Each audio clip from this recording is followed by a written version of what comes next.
當初係因為 Final Year Project 嘅原因，我哋去抄街邊嘅垃圾桶。咁我嗰時就發現，其實哇，原來香港有咁多廚餘㗎。咁就諗下有咩方法可以解決啦。其實而家香港用緊咩方法啦？我哋可唔可以調轉個諗法去做一個處理？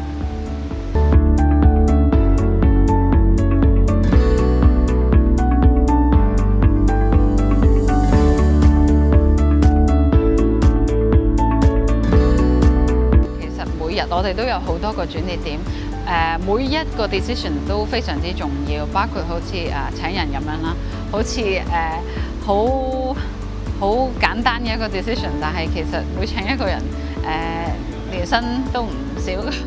我覺得我以前其實有少許拖延症嘅，但係我而家係一樣嘢我都唔拖得㗎，因為拖咗就唔記得㗎啦，所以就但係營運一間公司其實本來就已經有好多決策，同埋每一日其實都有所需嘅嘢、大事嘅嘢其實都要做啦。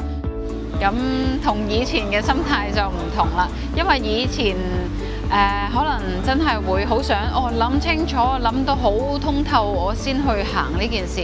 但係如果創業係咁樣嘅諗法，好多嘢就慢咗㗎啦，所以就諗到想去做，值得做就行啦，就做啦。